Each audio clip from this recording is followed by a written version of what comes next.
Shalom. Shalom. Haleluya, kita bersyukur kalau hari ini kita bertemu kembali di tempat ini sesuai dengan rencana kita, karena kemarin kita tidak melakukan khotbah karena komunikasi. Luar biasa. Saya memperkenalkan, saya Musa Male dari SPT Global Glow. Sebelum kita mendengarkan kebenaran firman Tuhan, mari kita berdoa. Terima kasih Tuhan Yesus, kami bersyukur untuk setiap kami yang ada di tempat ini,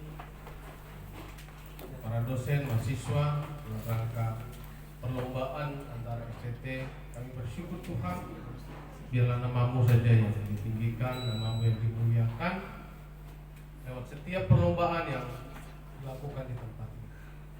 Terima kasih Bapak, kini kami akan mendengarkan kebenaran firman Tuhan. Kami buka hati dan biarlah Engkau sendiri yang berbicara dengan fitur ini. Berkati kami semua, agar menjadi kekuatan, menjadi penghiburan bagi setiap kami. Dan pujilah namamu Tuhan Allah kami. Di dalam nama Yesus, berdoa kepada Bapa. Haleluya. Amin. Amin. Sekali lagi, shalom. Shalom. Biar kita semangat. Nah, hari ini sejarah Indonesia mencatat bahwa tanggal 27 dan 28 Oktober pemuda-pemuda bangsa Indonesia berkumpul di Jakarta untuk merumuskan Sumpah Pemuda. Walaupun mereka belum tahu kapan merdekanya, tapi ada semangat yang membuat mereka berkumpul. Semangat untuk hidup dalam bingkai bahasa Indonesia, semangat untuk hidup dalam tanah air Indonesia, dan semangat untuk hidup dalam bertumpah darah Indonesia. Kita tahu bahwa perjuangan mereka hari itu hanya modal semangat. Mereka belum tahu kapan merdeka, karena ada bentuk yang mereka harus hadapi, yaitu bentuk peperangan fisik.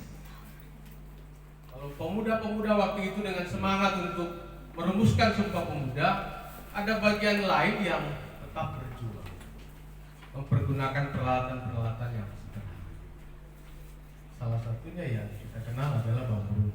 Itu perlengkapan senjata yang dipakai untuk berjuang waktu. Terkait untuk khotbah hari ini, tema khotbahnya saya berikan siap untuk berperang. Sekali lagi, siap untuk berperang, karena kita adalah anak-anak muda. Firman Tuhan yang akan kita bacakan yaitu di dalam Efesus 6 ayat 10 sampai dengan ayatnya yang ke-20. Saya bacakan untuk setiap kita yang ada di tempat ini. Demikian firman Tuhan. Akhirnya hendaklah kamu kuat di dalam Tuhan, di dalam kekuatan kuasanya. Kenakanlah seluruh perlengkapan senjata Allah, supaya kamu dapat bertahan melawan tipu muslihat iblis. Karena perjuangan kita bukanlah melawan darah dan daging, tapi melawan pemerintah-pemerintah, melawan penguasa-penguasa, melawan penghulu-penghulu dunia yang gelap ini, melawan roh-roh jahat di udara. Sebab itu ambillah seluruh perlengkapan senjata Allah, supaya kamu dapat mengadakan perlawanan pada hari yang jahat itu, dan tetap berdiri, supaya kamu menyelesaikan segala sesuatu.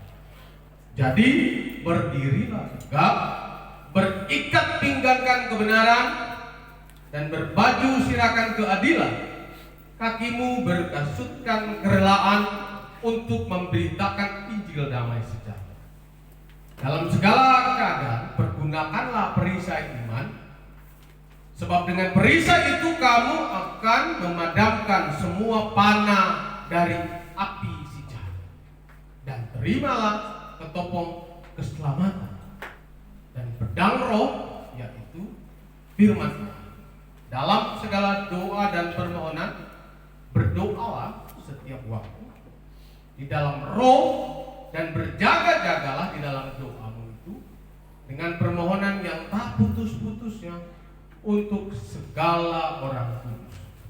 Dan juga aku, supaya kepadaku jika aku membuka mulutku dikaruniakan perkataan yang benar, agar dengan keberanian aku memberitakan rahasia Injil yang kulayani sebagai utusan yang dipenjarakan. Berdoalah supaya dengan keberanian aku menyatakannya sebagaimana seharusnya aku berbicara. Apa yang kita baca ini diawali dengan akhirnya, artinya puncaknya, endingnya. Ini dikatakan Paulus karena dia tahu bahwa orang-orang di Efesus itu biasa bermain dengan mistis, biasa bermain dengan hal-hal magic. Itu kita dapat pelajari di Kisah Para Rasul. Kisah Para Rasul 19 itu bercerita ketika anak-anak Skewa mencoba-coba pakai nama Tuhan untuk mengusir orang yang dirasuki roh jahat. Apa yang terjadi? Ketika mereka mencoba untuk memakai nama Tuhan, orang yang dirasuki itu menggagahi mereka. Yang terjadi adalah peristiwa itu diketahui oleh semua orang yang ada di Efesus. Dan orang-orang di situ bertobat. Mereka menyerahkan kitab-kitab, mereka menyerahkan dan mereka mengakui bahwa mereka juga terlibat di mistis, sihir dan sebagainya. Nah, Paulus melihat bahwa mereka tidak memiliki semangat untuk memerangi setiap roh jahat. Mereka sepertinya pandang enteng. Nah, tema khotbah saya adalah siap berperang. Bagaimana kita siap berperang? Yang pertama adalah kita harus mengenali siapa lawan kita. Seorang petarung yang hebat tidak akan pernah bisa berperang kalau dia tidak mengenal siapa lawannya. Nah, kita berkata di Efesus 6 ayat 12, karena perjuangan kita bukanlah melawan darah dan daging, tapi melawan pemerintah-pemerintah, melawan penguasa-penguasa, melawan penghulu-penghulu dunia yang gelap ini, melawan roh-roh jahat di udara. Itulah lawan kita. Bukan kita berperang seperti zaman perjuangan dulu, berperang secara fisik, tapi berperang secara roh. Yang pertama, kenali dulu lawannya dan pelajari siapa dia. Bentuk serangannya seperti apa? Kalau di sini dibilang bahwa pemerintah-pemerintah, penguasa-penguasa, pengertian ini bukan berarti kita melawan pemerintah secara fisik. Alkitab berkata bahwa iblis itu penguasa dunia ini. Di mana di Yohanes 12 ayat 31. Alkitab menggambarkan dia bahwa lawan kita itu menguasai dunia ini. Juga Alkitab menggambarkan dia bahwa dia pemerintahan dunia ini berada di bawah kuasa dia.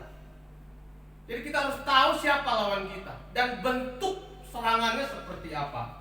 Alkitab juga berkata bahwa dia juga bisa menyamar seperti malaikat baik. Jadi hati-hati.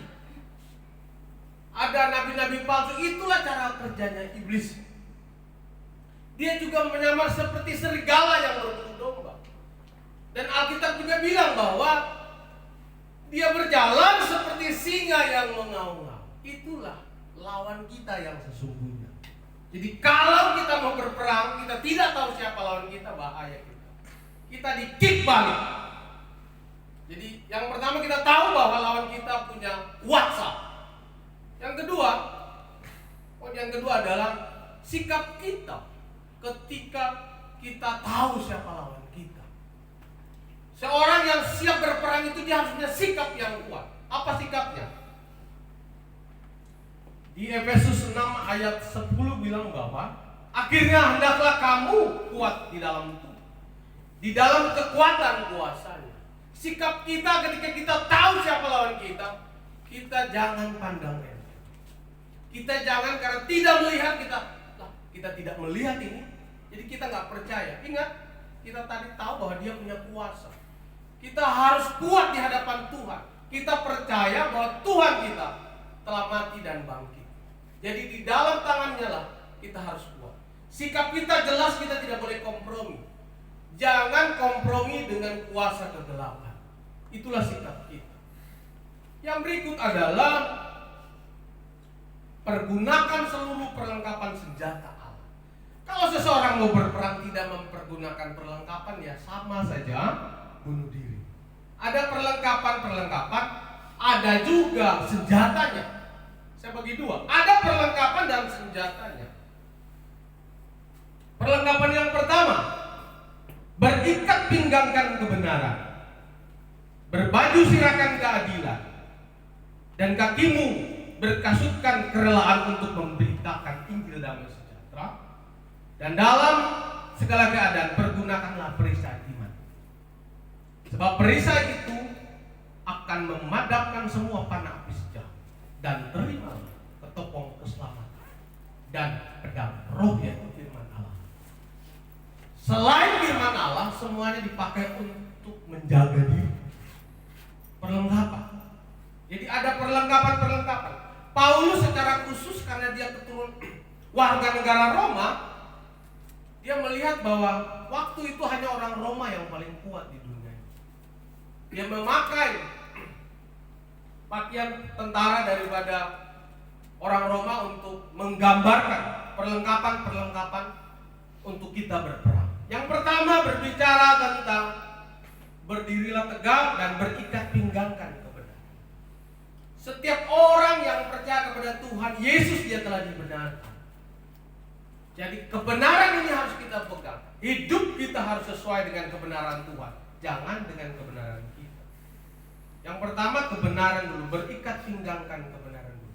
Karena kebenaran dari Tuhan itulah yang akan menjaga kita, yang akan menguatkan kita sehingga kita berdiri tegak. Yang kedua berbicara tentang berbaju sirakan keadilan. Berbaju sirah itu untuk melindungi, untuk menjaga kita. Alkitab berbicara bahwa baju itu melambangkan perbuatan kita. Ketika kita mau berperang, baju kita robek-robek, bagaimana kita? Jadi perbuatan itu apa? Perbuatan yang sesuai dengan kebenaran firman Allah. Perilaku kita agar kita tidak bercela ketika kita mau berperang melawan roh jahat. Ini penting bagi kita orang percaya. Kita jaga perilaku kita.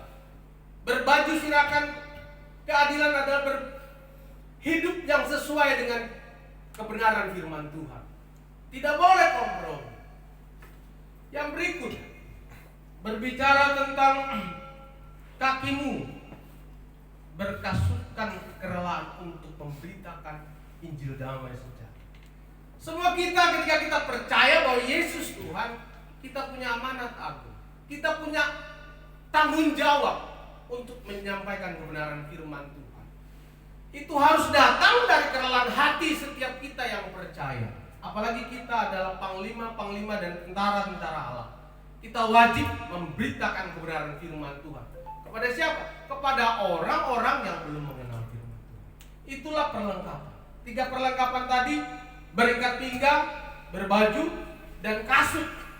Apa kaki? Itu harus ada di setiap orang percaya. Yang berikut dibilang bahwa perisai iman.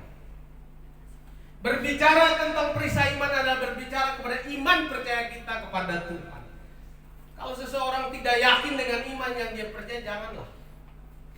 Karena itu akan mematahkan setiap serangan si jahat. Kalau kita punya iman yang kuat, kita punya iman yang teguh, kita akan mampu mengalahkan panah-panah api si jahat. Yang berikut adalah ketopong keselamatan. Ketopong ini menjaga kepala kita, menjaga mata kita, menjaga mulut kita, menjaga telinga. Yesus berkata bahwa dosa bukan karena perbuatan, tapi karena mata, tapi karena mulut. Kalau kita melihat, kita sudah berpikir tentang dosa, maka bukan karena perbuatan, tapi karena melihat. Ketopong itu menjaga wajah kita dari serangan jahat. Jadi hati-hati. Kalau hidup kita, mata kita tidak jaga, mulut kita tidak jaga, maka jangan salahkan bahwa iblis bisa menyerang kita. Yang berikut adalah pedang roh. Pedang roh ini adalah alat untuk menyerang, pedang untuk menyerang. Berbicara pedang adalah berbicara untuk kita menyerang, bukan kita menjaga diri. Kalau kita dipakai, firman Allah dipakai untuk menyerang, Alkitab mengatakan bahwa iblis akan kalah. Apa penjelasannya? Penjelasannya adalah firman Allah ya dan hidup. Dia berkata bahwa firman Allah keluar dari mulut Anda tidak akan pernah sia-sia kembali kepada Allah. Dia akan melakukan segalanya sampai selesai.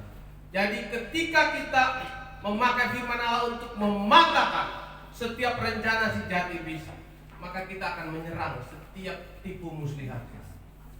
Yang terakhir, berdoa dan berjaga-jaga. Ketika kita telah memperlengkapi diri, ketika kita menyerang dengan kebenaran firman Allah, maka kita harus berdoa. Karena dengan berdoa kita akan tetap berharap. Kita juga punya tanggung jawab untuk mendoakan orang-orang yang melayani pekerjaan Tuhan. Di ayat yang ke-19 berkata bahwa juga untuk aku supaya kepadaku juga aku membuka mulutku, dikaruniakan perkataan yang benar, agar dengan keberanian aku memberitakan Injil.